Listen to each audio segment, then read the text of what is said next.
سوال ہے مولانا طارق جمیل صاحب نے قرآن خوانی کی، کیا قرآن خوانی کرنا جائز ہے؟ جائز نہیں ہے بھائی قرآن خوانی کرنا. صحابہ، تابعین، تبع تابعین ان کے یہاں میتیں ہوئی ہیں، کہیں بھی ثابت نہیں ہے کہ کسی نے اصال ثواب کے لیے قرآن خوانی کی ہو. باقی ابھی بیچارے غمزدہ ہیں، ایسے موضوعات کو چھیڑنا بھی ٹھیک نہیں ہے. ان کا بہرحال یہ ذاتی عمل ہے، حضرت مولانا طارق جمیل صاحب کا یہ ذاتی عمل ہے. وہ ہو سکتا ہے اس کو جائز سمجھتے ہوں، لیکن جتنے بھی مفتیان کرام ہیں، مسئلہ تو مفتیوں سے پوچھا جاتا ہے نا. کسی بھی مسئلے میں مفتیان کرام جو مستند مفتی ہوں ان کی رائے کا اعتبار ہوتا ہے. تو مسئلہ پوچھیں، مفتی تقی عثمانی صاحب ہیں، بنوری ٹاؤن ہے، وہاں سے فتویٰ لیں. دارالعلوم کرنگی ہے، جامعۃ الرشید ہے، جتنے بھی دینی مدارس ہم کا دارالفتہ ہے ان کا یہی فتویٰ ہے کہ برکت کے لیے قرآن خوانی جائز ہے، ایصال ثواب کے لیے جائز نہیں. برکت کے لیے کیوں جائز ہے؟ برکت کے لیے قرآن خوانی ایک رقیہ سے اس کا تعلق ہے. رقیہ ہوتا ہے نا ایک دوا کے طور پہ، تو دوا کے لیے، رقیہ کے لیے ثبوت کی ضرورت نہیں ہوتی. لیکن جو ایصال ثواب کی قربانی جو قرآن خوانی ہوتی ہے وہ تو عبادت کا عمل، عبادت کے طور پہ نا، تو عبادت کے لیے ثبوت چاہیے، ثبوت چاہیے. صحابہ، تابعین، تبع تابعین سے اس کا کوئی ثبوت نہیں ملتا. اس لیے ان کے اس عمل کو لوگ حجت نہ بنائیں. باقی ان کی خیریں غالب ہیں. کسی بھی عالم کی ایک دو کوتاہیوں کو دیکھ کے یا ان کی ذاتی رائے کو دیکھ کر بدگمانیاں پھیلانا بھی ٹھیک نہیں ہے. یہیں میں ایک اور مسئلے کی وضاحت بھی کر دوں، اگرچہ میں پہلے وضاحت کر چکا ہوں، لیکن اس مناسبت سے مزید کچھ وضاحت. کل میں نے ایک مضمون پڑھا، کسی نے لکھا کہ لو بھائی، آج تک تو مولوی خودکشی کو حرام کہتے رہے اور بولتے رہے کہ ڈپریشن میں بھی کوئی خودکشی کرتا ہے تو حرام ہے، بلکہ خودکشی ہوتی ہی ڈپریشن میں ہے نا، خوشی میں تھوڑی کوئی اپنے آپ کو مارتا ہے، ٹینشنوں میں ہی مارتے ہیں لوگ اپنے آپ کو. تو اس کا جنازہ بھی نہیں پڑھو، یوں بھی نہیں کرو، جہنم میں جائے گا. اور آج کسی مولوی کے بچے نے کر لی تو اب مولوی لوگ اس کی تعویلات میں لگے ہوئے ہیں. کسی نے بڑا ایک لمبا چوڑا مضمون لکھا، فیس بک پہ ادھر ادھر وائرل کیا ہے. جب کسی کو کسی سے ذاتی بغض ہوتا ہے نا، خوب سمجھ لیں، تو وہ پھر دلائل کی دنیا میں نہیں دیکھتا کہ دلیل کی دنیا میں ٹھیک کیا ہے اور غلط کیا ہے، اس کو اپنا ذاتی بغض نکالنا ہے. امی عائشہ رضی اللہ تعالی عنہا سفر میں اکیلی رہ گئی تھیں، ہار گم گیا تھا. تو صحابی رسول کے ساتھ مدینہ میں، وہ صحابی رسول، ان کو واقعہ افک ہے نا، بڑا لمبا چوڑا واقعہ، میں شارٹ بیان کر رہا ہوں. تو صحابی رسول ان کو لے کر آئے مدینہ میں. تو عبداللہ بن ابی منافق نے کیا پروپیگنڈا شروع کر دیا، دیکھو کسی غیر مرد کے ساتھ اکیلی آ رہی ہیں، حالانکہ وہ سو گئی تھی پیچھے اور آپ کا وزن کم تھا. تو ڈولی جب اٹھا کے، ہودج اٹھا کے لے جایا گیا ہے، تو جو اٹھانے والے ان کو پتہ ہی نہیں چلا کہ اس میں کوئی انسان ہے یا نہیں ہے، تو غلط فہمی میں پیچھے رہ گئی. اب جب پیچھے رہ گئی ہیں تو جو پیچھے آ رہے ہوں گے صحابی وہی لے کر آئیں گے نا. وہ یہ تھوڑی وہاں بیٹھ کے کال کریں گے کہ جی محرم آ جائیں لینے کے لیے، یہ کمیونیکیشن کا انتظام تھوڑی تھا. اور بدگمانی پھیلانے والے تو پھر بھی پھیلاتے. اب ایک واضح اور دو چار کی طرح واضح بات تھی، بھائی یہ جان کر نہیں ہوا، اب جو پیچھے ہوگا وہی لے کر آئے گا نا ان کو. تو حضرت عائشہ تو تعریف کرتی، انہوں نے نظر اٹھا کے بھی نہیں دیکھا پورے راستے میں. لیکن کیسا عبداللہ بن ابی نے پروپیگنڈا کیا. وجہ کیا تھی؟ اس کو اسلام سے ذاتی دشمنی تھی. پھر اس پہ قرآن نے آیتیں نازل کی آسمان سے، اور امی عائشہ کی طہارت اور پاک دامنی کو بیان کیا، اور عبداللہ بن ابی کو 80 کوڑے لگے ہیں، جھوٹی خبریں پھیلا رہے. تو جب کسی کو کسی سے بغض ہوتا ہے نا، تو دلیل کی دنیا میں چاہے وہ زیرو ہو، اس نے کہیں نہ کہیں سے تانے بانے نکال کے اس کو بدنام کرنا ہے. تو مولانا طارق جمیل صاحب کا بیٹا جو تھا، اس نے ڈپریشن میں اپنے آپ کو نہیں مارا. یہ میں جب فرض کر رہا ہوں کہ جب ہم یہ مان لیں کہ اس نے اپنے آپ کو مارا ہے، ابھی جو نئی خبر پہنچی ہے بڑی مستند ذریعے سے، وہ کیا ہے وہ میں بعد میں بتاتا ہوں آپ کو. ہم یہ فرض کر لیتے ہیں اس نے اپنے آپ کو مارا ہے، تو بھائی اس بندے کا علاج چل رہا ہے، الیکٹرک جھٹکے لگ رہے ہیں اس کو، اس سے بڑی کیا علامت ہوگی کہ وہ دماغی توازن اس کا ٹھیک نہیں تھا؟ اس سے بڑی کیا علامت ہوگی؟ اور کیا چاہیے؟ آپ جاؤ ڈاکٹروں سے تحقیق کر لو جو الیکٹرک شارٹس لگا رہے تھے. اگر آپ کو یقین نہیں آتا، آپ یہ رپورٹ پیش کرتے نا، میں تو ڈاکٹروں سے ملا ہوں، وہ کہہ رہے ہیں نہیں کوئی الیکٹرک شارٹ نہیں لگا رہے تھے، یہ جس ڈاکٹر کا نام لے رہے ہیں وہ ایسا بیان نہیں دے رہا. آپ نے بس بیٹھے بیٹھے ایک مضمون چھاپ دیا. اور میری مولانا شاہد صاحب ہیں نا جو لاہور میں ہوتے ہیں، ایک مدرسے کے استاذ ہیں، حضرت مولانا طارق مل صاحب کے بہت قریبی رہے ہیں، وہ 20 سال ان کے مدرسے میں استاذ رہے ہیں، ان کے گھر آنا جانا، ان کے بچے ان کی گودوں میں کھیل کے بڑے ہوئے ہیں مولانا شاہد صاحب.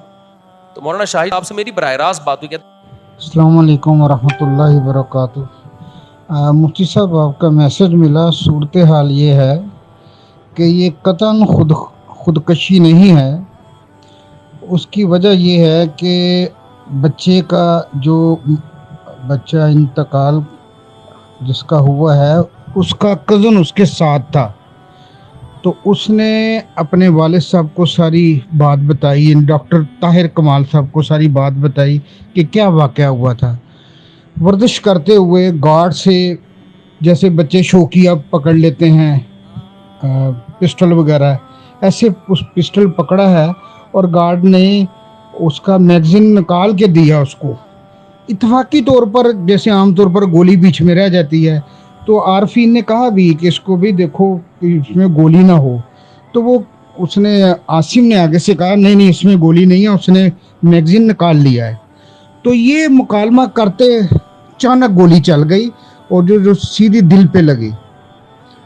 تو یوسف جمیل کا جو بیان آیا خودکشی کا، وہ اصل میں اس بنا پر آیا کہ وہ شروع سے ڈپریشن کا مریض تھا. 11-12 سال کی عمر سے میں اس کو دیکھ رہا ہوں، تو بچہ شروع سے ہی یہ نفسیاتی مسائل کا شکار تھا. تو یوسف جمیل کو جب پتہ چلا کہ یہ گولی لگی ہے تو اس نے سمجھا کہ یہ، کیونکہ کہتا رہتا تھا ڈپریشن کی حالت میں نے اپنے آپ کو مار لینا ہے یا اپنے آپ کو نقصان کر لینا ہے، تو وہ سمجھا کہ شاید یہ وہی ہوا ہے جو یہ کہتا تھا.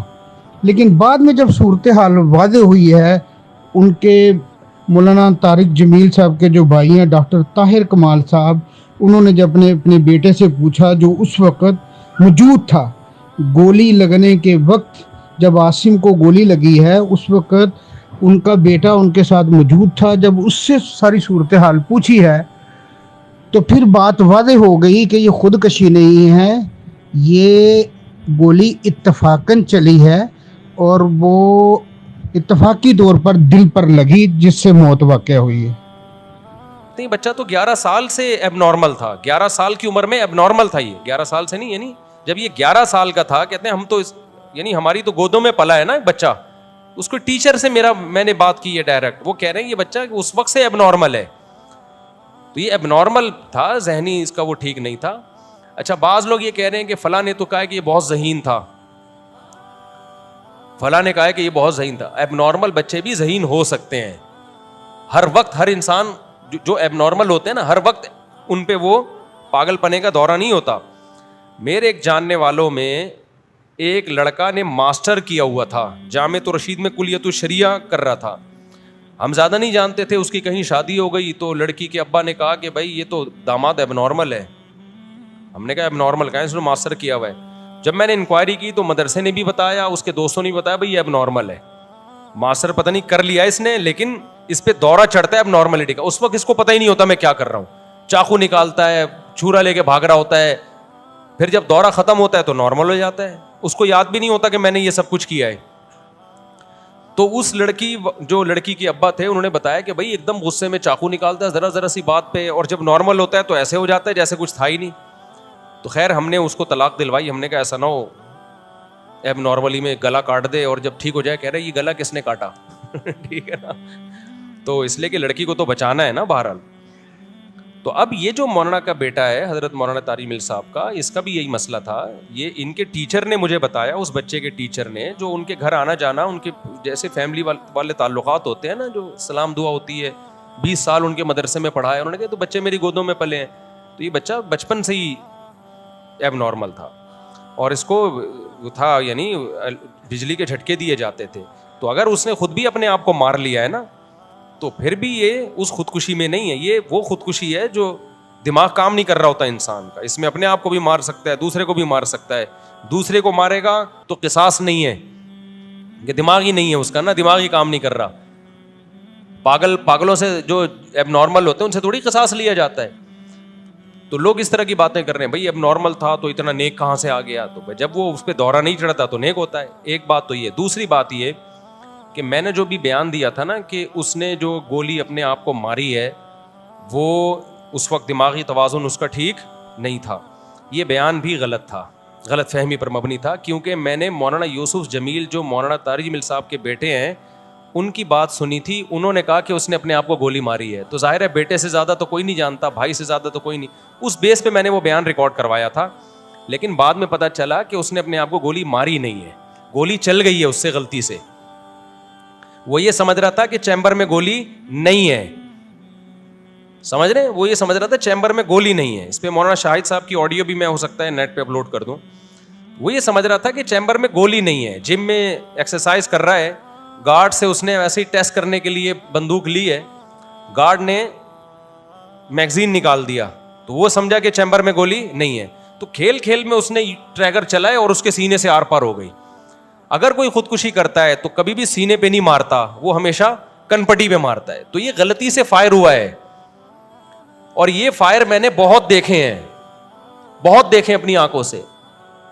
ایک بندہ میرے سامنے رائفل کو صاف کر رہا تھا. یہ جب ہمارے گارڈ آئے نا, اسلحہ ان کے پاس آیا, تو ان کو میں نے بٹھایا. میں نے کہا میں نے اپنی زندگی میں اپنے ہی اسلحے سے لوگوں کو مرتے ہوئے بہت دیکھا ہے, لہذا ہر وقت اس کا خیال کرنا ہے کہ چیمبر میں گولی نہ ہو. اب میں آپ کو واقعات سناتا ہوں. یہ بہت واقعات ہوئے ہیں اور ہوتے رہتے ہیں. جن کے گھروں میں اسلحہ ان کے گھروں میں ایسے واقعات ہوتے ہیں, لیکن حضرت مولانا طارق جمیل صاحب چونکہ مشہور ہیں تو یہ واقعہ مشہور ہو گیا, ورنہ یہ نارمل ہے. جہاں اسلحہ ہوگا وہاں یہ واقعات ہوتے ہیں. میں نے 20 دن کی ٹریننگ لی ہے NCC کی. پہلے کالج میں NCC کی ٹریننگ ہوتی تھی, فوجی ٹریننگ ہوتی تھی 20 دن کی. اس میں رائفلیں بھی سکھاتے تھے, پریڈ بھی سکھاتے تھے. بڑی خاندانی پریڈ کرتا ہوں میں. کبھی کسی فوجی کو میرے ساتھ چلا دو, آپ کو پتہ نہیں لگے گا فوجی کی پریڈ کر رہا ہے یہ خود پریڈ یعنی یہ خود فوجی ہے یا نہیں ہے, کیونکہ میں نے وہ 20 دن وہاں, وہ سب لڑکے کرتے تھے اس زمانے میں, وہ ختم کر دیا جنرل مشرف نے آ کے. اچھے اچھے کام سارے مارکیٹ سے کیا کر دیے, شارٹ کر دیے, تو لڑکے تھوڑے سے سیدھے ہو جاتے تھے اس سے. تو NCC کی ٹریننگ میں ہمیں رائفل بھی سکھاتے تھے, جو فوجی لوگ تھے, آرمی کے لوگ تھے. اس رائفل میں بار بار اس کی ٹریننگ دی جاتی تھی کہ رائفل کی جو نال ہے اس کا رخ نہ اپنی طرف نہ کسی اور کی طرف. آپ کو 100% یقین ہے کہ رائفل میں گولی نہیں ہے, پھر بھی اس کا رخ کسی کی طرف نہیں کرنا. اس پہ بہت سخت سزا ملتی تھی. ہم حیران ہوتے تھے یار یہ اتنی سی بات پہ ہمارے جو ٹیچر ہیں یا جو ٹرینر ہیں وہ اتنی سخت سزا کیوں دیتے ہیں. جیسے کوئی طالب علم ہے نا, کوئی اسٹوڈنٹ ہے, وہ رائفل یوں رکھ کے نا یوں بیٹھا ہوا ہے, نال یہاں رکھ کے, اس پہ ٹھیک ٹھاک پنشمنٹ ہے. شاید اب بھی فوج میں ایسا ہوتا ہوگا. اب آپ 100 دفعہ کہو کہ سر اس میں تو گولی نہیں ہے, کہہ رہے بھائی گولی ہے یا نہیں ہے, اس کی جو بیرل ہے نا اس کا رخ کسی انسان کی طرف نہیں ہونا چاہیے. کیوں فوج میں یہ ٹریننگ دی جاتی ہے؟ تجربے ہو چکے ہیں بہت زیادہ, بہت تجربے ہو چکے ہیں. اب ایک عام آدمی کے ہاتھ میں جب بندوق آتی ہے وہ ٹرین نہیں ہوتا. یہ پسٹل تو کسی عام آدمی کو پکڑانے کی چیز ہی نہیں ہے, اس کا تو مذاق ہی ٹھیک نہیں ہے. اب کیا ہوا, میں نے اپنی آنکھوں سے دیکھا ایک واقعہ. میں آپ کو واقعات اس لیے سنا رہا ہوں یہ بتانے کے لیے کہ نارمل ہے. جہاں اسلحہ بغیر ٹریننگ کے کسی کے ہاتھ میں آ گیا نا, پراپر جب تک رینجرز میں, پولیس میں یا آرمی میں ٹریننگ نہیں ہوگی اس کو اسلحہ پکڑنا جائز ہی نہیں ہے. میں سمجھتا ہوں وہ گڑبڑ کرے گا. تو ہوا یہ ہے کہ میں نے اپنی سامنے دیکھا, ایک بندہ رائفل صاف کر رہا ہے, 4-5 لڑکے بیٹھے ہوئے ہیں. ایک دم میرے سامنے کی بات ہے, ایک دم فائر ہوا اور اسی کے رائفل سے اس کے سینے میں گولی چلی. یہ 1996 کی بات کر رہا ہوں میں. ہمارے دارالفتہ میں بھی گارڈ تھے نا, پہرے وہرے تھے, حضرت پہ حملے اٹیک ہو چکے تھے, سیکیورٹی گارڈ تھے, تو وہاں اسلحہ بہت تھا, یعنی بہت زیادہ حملے ہوئے تھے وہاں مفتی رشید احمد صاحب رحمۃ اللہ علیہ پر اور دارالفتہ والارشاد پر. اور وہ دور تھا جب علماء پہ بہت زیادہ اٹیک ہوتے تھے. میں نے اپنی سامنے بندہ دیکھا ہے کہ سینے سے گولی یہاں سے چلی ہے اور آر پر. اب پتہ نہیں بچ گیا یا شہید ہو گیا, مجھے نہیں پتا, کیونکہ وہ ایک عام آدمی تھا, آیا ہوا تھا, اس کو کوئی ہوا ہوگا شوق کہ میں بھی دیکھوں کیا ہے, تو اس نے کہا میں تھوڑا صاف کرتا ہوں, اور کرتے کرتے گولی چلی, ہاسپٹل لے گیا. اب مجھے نہیں پتا وہ شہید ہو گیا یا بچ گیا, اللہ کرے کہ بچ گیا ہو. یہ میں نے اپنی آنکھوں سے واقعہ دیکھا. گلشن اقبال میں نے اپنی آنکھوں سے دیکھا واقعہ. اسٹیٹ ایجنسی میں ایک لڑکا رائفل وہ پسٹل لے کے بیٹھا ہوا ہے اور چیک کر رہا ہے, ٹھا گولی چلی اور یہاں اس کی ران سے آر پار ہو گئی گولی. یہ میں نے اپنی آنکھوں سے دیکھا واقعہ. اور آپ کو سناؤں, میرے ایک دوست نے اپنی آنکھوں دیکھا واقعہ سنایا. 2 بندے اس نے شہید ہوتے ہوئے دیکھے ہیں اس طریقے سے کہ رائفل سے رائفل کو صاف کرتے ہوئے گولی چلی, سامنے والا بندہ اڑ گیا اس سے, یہ میں نے خود نہیں دیکھا, لیکن جس بندے نے دیکھا ہے اس سے میں نے براہ راست سنا ہے.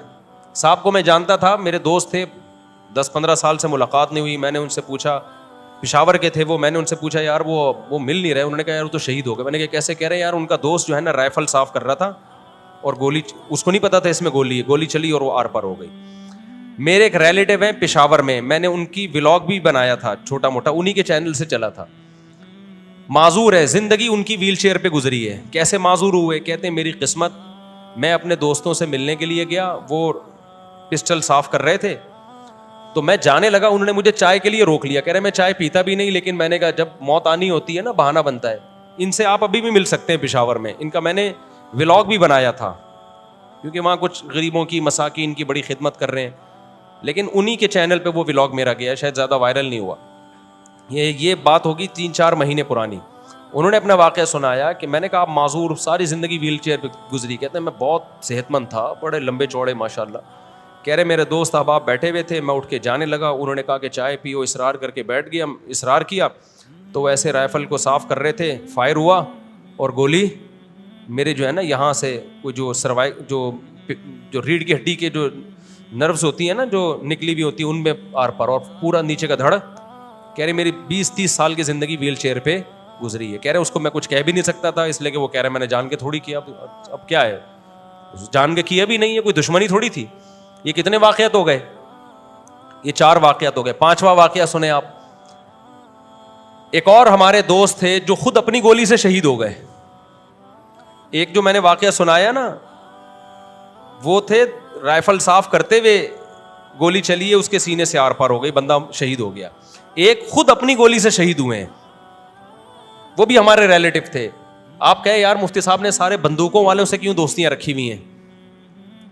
میں اگر ڈاکٹروں کی دوستیاں بتاؤں تو آپ کو لگے گا سارے ڈاکٹروں کے دوست ہیں مفتی صاحب کے. میں حکیموں کی دوستیاں بتاؤں تو آپ کو لگے گا سارے حکیم والے دوست. میں سیاستدانوں کی بتاؤں تو آپ کو لگے گا سارے سیاستدان. تو ہمارے تعلقات اتنے زیادہ ہیں کہ ہمارے پاس پھر واقعات ہر فیلڈ کے بہت زیادہ ہوتے ہیں. یہ مطلب نہیں کہ سارے بم توپوں والوں سے ہماری دوستیاں ہیں. تو اب کیا ہے کہ وہ اپنی گولی سے, پتہ چلا یار وہ اپنی گولی سے ہی شہید ہو گیا, وہ صاف کر رہا تھا. اور سنے واقعہ, 2 واقعات تو بہت حیرانگی کے ہیں. یہاں جب یہ گارڈ آئے ہیں, ہمارے جو گارڈ رکھے ہیں, میں نے بار بار سب کو بٹھایا, دوستوں کو بھی. میں نے کہا یار میں نے اپنی زندگی میں بہت واقعات دیکھے ہیں, سنے ہیں, رائفلوں سے غلطی سے لوگ مرتے ہوئے, شہید ہوتے ہوئے. یہ اسلحہ جو ہے نا اس میں بہت احتیاط کی ضرورت ہے. بار بار ان لوگوں کو بٹھا کے میں نے کہا کہ جب ہر وقت چیک کرتے رہو چیمبر میں گولی تو نہیں ہے, چیمبر میں گولی تو نہیں ہے. اور یہ نہیں کہ آپ نے میگزین نکال لیا, نہ, آپ نے اس کو جو بلٹ کھینچتے ہیں نا تو چیک کرو, اور پھر ایک ہوائی فائر بھی کر کے دیکھو. اچھا یہ بھی قابل اطمینان نہیں ہے, کیونکہ میرے ساتھ ایک واقعہ ہو چکا ہے. میں بیٹھا ہوا تھا ایسے, یہ پیچھے دیوار ہے اور میں یہاں بیٹھا ہوا ہوں. ہمارے ایک دوست رائفل چیک کر رہے ہیں, چلی نہیں, دبایا نہیں چلی. انہوں نے کہا شاید خراب ہے, لا کے رکھ دی میرے پاس. آج جو میں بیٹھا ہوا ہوں نا, اللہ نے بٹھا دیا مجھے, ورنہ میں لیٹا ہوا ہوتا. پتہ نہیں کسی کو کیا مسئلہ ہوا, اس نے رائفل کے ٹریگر پہ جا کے ہاتھ رکھا کہ چلی کیوں نہیں, اور وہ چل گئی. میں اور اتنا میرے اور دیوار کا فاصلہ ہوگا, وہ گولی میرے بیچ سے نکل کے گئی ہے. تھوڑا سا بھی سلام دعا کرتے ہوئے چلی جاتی تو تھوڑا سا آڑا ترشا ہو جاتا میں, سمجھ رہے ہو. حالانکہ وہ تو چیک کر لیا تھا, اس وقت نہیں چلی, کوئی مسئلہ ہو گیا ہوگا, بعد میں گولی کو خیال آیا کہ چلنا چاہیے ہمیں. تو یہ اسلحہ بہت ڈینجرس چیز ہے, جب تک یہ پراپر ٹریننگ نہ ہو یہ ہاتھ میں دینے کا نہیں ہے, ہاتھ میں, ورنہ یہ عذاب جان ہے. گھروں میں اسلحہ مت رکھو, رکھنا ہے تو بہت اس کی پہلے کسی ماہر سے ٹریننگ لو. اور ٹریننگ میں سب سے اہم ٹریننگ یہ ہے کہ اس کی بیرل کا رخ کسی انسان کی طرف نہیں ہوگا. جب ہی ہوگا جب واقعی سچی مچی میں مارنا ہے اس کو, ورنہ ہوگا ہی نہیں. ایسے کرے نا اناڑی آدمی, رائفل کو ایسے رکھ کے بیٹھا ہوگا یوں کر کے, تاکہ ایک ہی دفعہ میں بھیجا نکل آئے باہر. اچھا تو میں نے اپنے گارڈوں کو سمجھایا اور سب کو بڑی زبردست, یہ پہلے سے ٹرینڈ بھی ہیں الحمدللہ. پھر بھی میں نے کہا بھائی یہاں نمازی ہیں, لوگ ہیں, کبھی بھی کچھ ہو سکتا ہے. ہم نے جو اسلحہ لیا ہوا تھا نا وہ ایجنسیوں سے لیا ہوا تھا. جو ایجنسیاں ہوتی ہیں نا, گارڈ دیتی ہیں آپ کو, اسلحہ بھی دیتی ہیں نا, وہ اسلحے بھی عجیب سے ہی ہوتے ہیں ان لوگوں کو. ہوا یہ کہ پچھلے رمضان میں تراویح پڑھا رہا ہوں, پولیس والے بھی آئے ہوئے تھے سیکیورٹی کے لیے, فائر ہوا دوسری رکعت میں. میں نے کہا لے بھائی بندہ گیا. اب میں تراویح پڑھا رہا ہوں, ان الذین آمنوا وعملوا الصالحات میرا دماغ کہاں گھوم رہا ہے,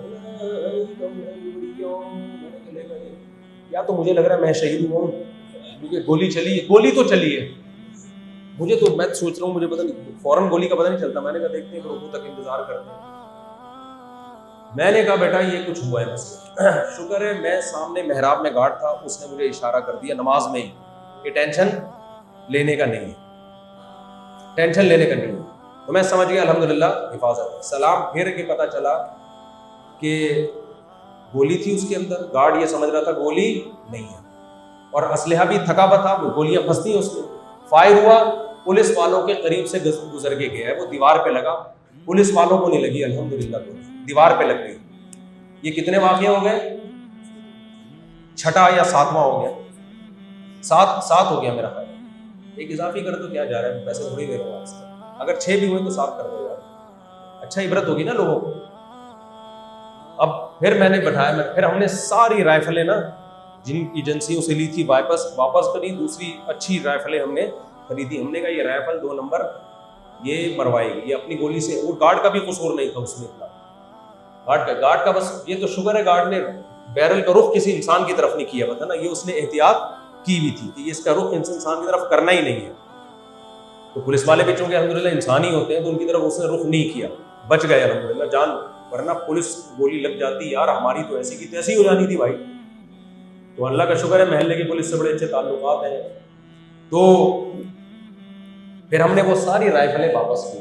ہم نے کہا بھائی اپنی یہ رائفلیں پکڑوا, پیسہ خرچ کر کے ہم نے کہا وہ اچھی رائفل لے لیں. تو کچھ ہمارے دوست احباب نے تعاون بھی کیا, کچھ ہم نے کیا, کچھ دوست احباب نے تعاون کر کے ہم نے اچھی مہنگی والی رشین رائفلیں لے کے ان کو پکڑائی ہیں کہ کم از کم خود تو نہ چلے نا, خود ہی مر جائیں گے ورنہ.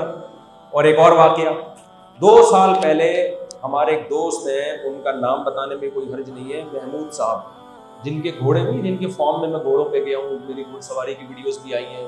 وہ اور ان کے بیٹے بڑے شکاری ہیں, ان کے پاس لائسنس بھی ہے. تو انہوں نے مجھے کہا مفتی صاحب ہم بلوچستان چلتے ہیں شکار کے لیے. یہ 2 سال پرانی بات ہے. میں نے کہا ٹھیک ہے, میری چھٹیاں تھیں, ہم نے پروگرام بنایا, تو ان کی گاڑی میں ہم بیٹھ کے گئے. وہاں ہم بلوچستان میں ان کے تعلقات تھے, سرداروں سے ہوتے ہیں نا تعلقات, تو خود بھی شاید وہ بلوچی ہیں, پتہ کشمیری ہیں, بہرحال ان کے بڑی سلام دعا. وہاں ہم پہنچے تو ہم اب شکار کے لیے جا رہے ہیں. میں وہاں اور بھی 2-3 دوست تھے, میں نے ان سے کہا, میں نے کہا دیکھو یہ جو رائفلیں ہیں نا آپ کے پاس اور ہمارے پاس, ان پہ بہت احتیاط کرو. یہ بات چل رہی ہے. اچھا وہ پرانے شکاری ہیں, وہ تو 20 سال سے شکار کر رہے ہیں, 20 سال سے. میں نے کہا میں نے اس کے بڑے حادثے دیکھے ہیں, بیرل کا رخ کسی انسان کی طرف نہیں ہونا چاہیے. جب بھی آپ میگزین نکالیں تو چیک کریں کہ بیرل میں گولی ہے یا نہیں ہے, اور اس کے بعد ہوائی فائر کر کے بھی چیک کریں. 100% یقین ہو جائے نا خالی ہے, پھر بھی انسان کی طرف رخ نہ کریں. سب نے میری ہاں میں ہاں ملایا, بھائی ایسا ہی ہونا چاہیے. میں نے کہا یار میں نے بڑے حادثات دیکھے بھائی, ہمیں اس پہ اعتماد نہیں, بہت احتیاط کرو احتیاط کرو. یہ ہوا اور ہم وہاں میدان میں اترے اور ہم دیکھ رہے ڈھا فائر ہوئے. ان کا جو بیٹا تھا نا وہ کہہ رہے یہ فائر کیسے ہوئے. پتہ چلا وہ اس کے ہاتھ میں جو رائفل تھی اس میں گولی تھی, اور وہ گولی چل گئی, لیکن کسی انسان کی طرف چونکہ نہیں تھی, لہذا ہم سب بچ گئے. اب اگر گاؤں میں کوئی بندہ ہوتا وہاں پہ, گولی نے تو چلی گئی نا, وہ کہیں درخت پہ جا کے لگی یا پتھر پہ جا کے لگی. لیکن آپ سوچو اگر خدا نخواستہ کوئی بچہ جا رہا ہوتا, کوئی انسان جا رہا ہوتا, گاؤں میں کسی کے لگ جاتی تو ایک عذاب مصیبت نہیں کھڑی ہو جاتی سب کے لیے, کتنا بڑا مسئلہ ہو جاتا. میں نے کہا دیکھو اتنی احتیاط کے باوجود بھی کیا ہوا, لیکن وہ چونکہ ٹرینڈ لوگ تھے نا, ان کو بھی پتا تھا, انہوں نے پہلے سے رخ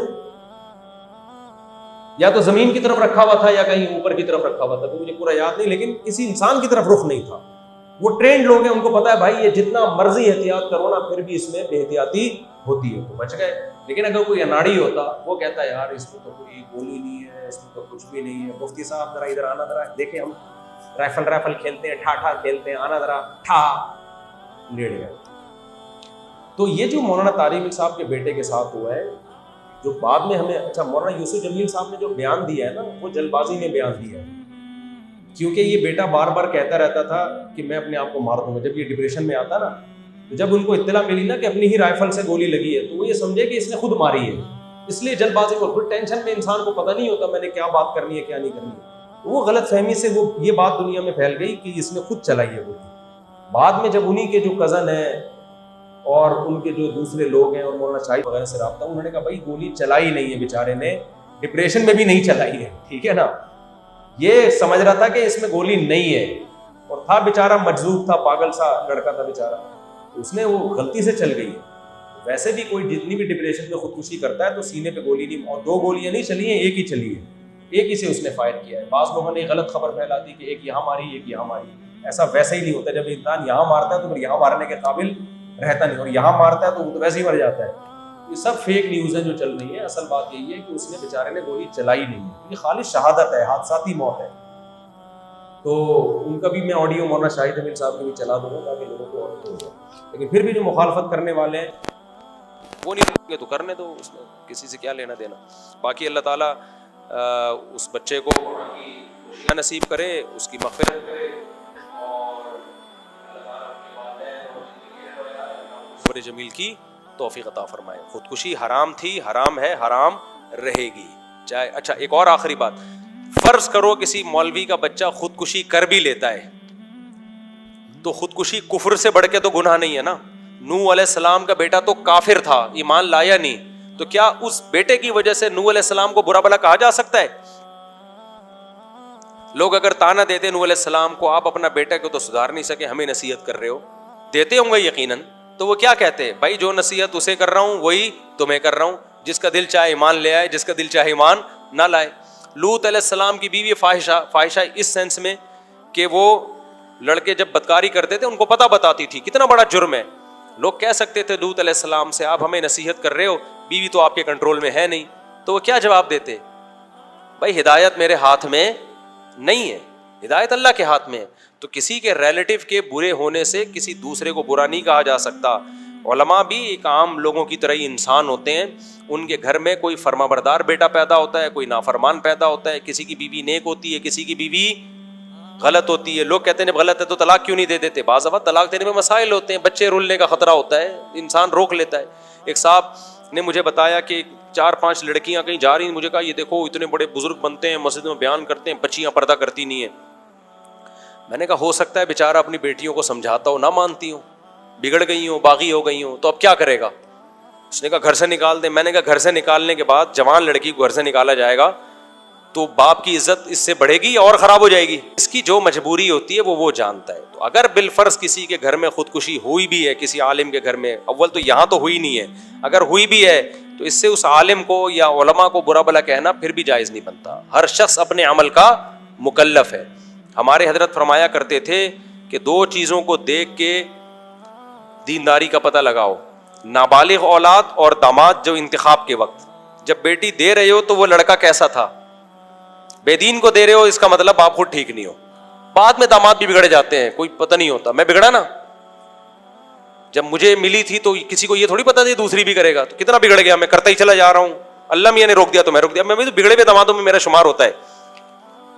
شریف شرفا قسم کا داماد ہوتا, ایک ہی کو لے کے بیٹھا ہوا ہوتا, کیا خیال ہے. تو وہ تو جب اس وقت میرا دوسری کا ارادہ بھی نہیں تھا. تو جب ہمارے سسرال کے ہاں میری شادی ہوئی تو اس وقت تو میں بہت شریف تھا, پھر بعد میں مجھے دوسری کا بھی خیال آیا تو پھر میں کیا بن گیا, بدماش بن گیا. یعنی ان کی سوچ میں مجھے تو پھر جو تیسری چوتھی کرے گا تو اس کو بگڑا ہوا داماد ہی کہیں گے لوگ, کیا خیال ہے.